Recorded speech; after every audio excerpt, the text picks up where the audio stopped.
We are facing exponential technological change, and it's only just the beginning.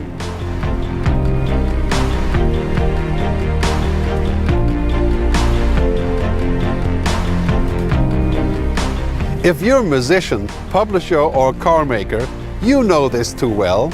Sector after sector, industry after industry, we're waking up to the fact that the future is already here. We just haven't noticed. Think about that if you're a banker, a doctor, a lawyer, an accountant, or a marketer. Your career may soon be impacted or simply be over. If your profession is built on routine, it will be automated. So before you choose a career, make sure it has a shelf life. 50% of our jobs will be automated within the next 10 to 15 years. But the good news is that the vast majority of new jobs hasn't even been invented yet. Anything that cannot be digitized or automated or otherwise done by robots will become extremely valuable. Human-only work is our future. What I call the mega shifts, such as datafication, automation, cognification, and robotization, will bring us magical new possibilities. But some of them are also making us manic or lead to toxic side effects. If you're spending more time communicating with screens than with human beings, maybe now is a good time to check back in with Team Human.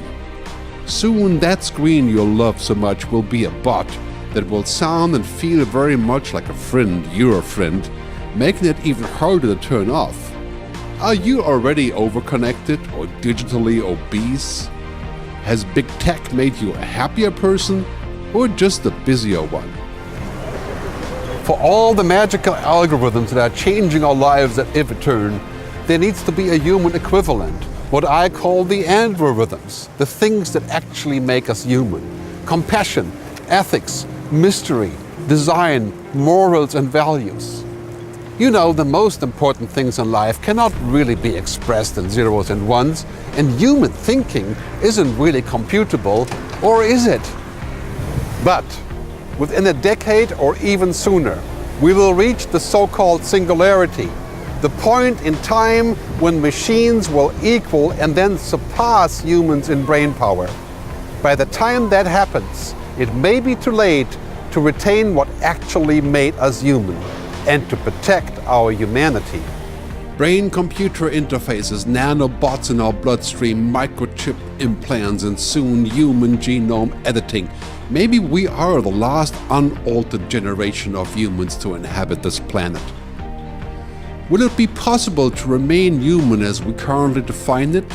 Will we be better off in a machine-led era without any human free will, beliefs, mistakes, or inefficiencies?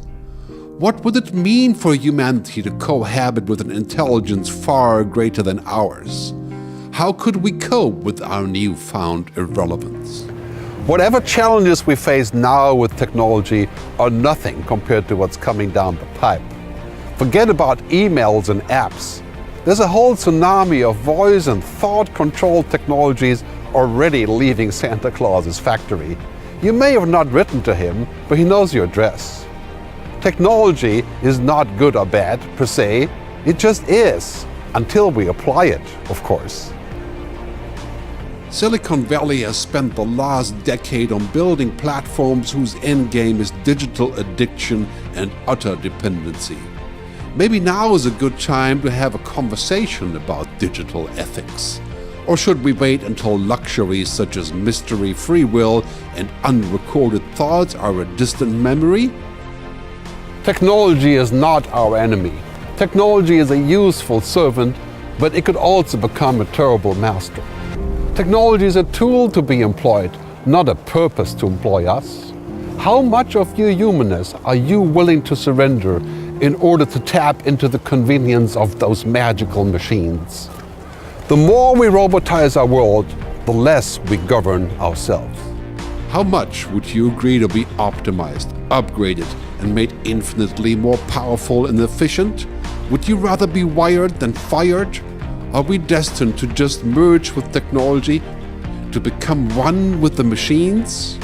The future is no longer just a time to come, it's more like a state of mind. Never in human history has the present been so temporary. Humanity will change more in the next 20 years than the previous 300 years. It is now imperative to remember that technology is not what we seek, but how we seek. Let's embrace technology but not become it. Because the future is much too important to be left to algorithms and intelligent machines. Let's define our own future before it gets decided by mission control.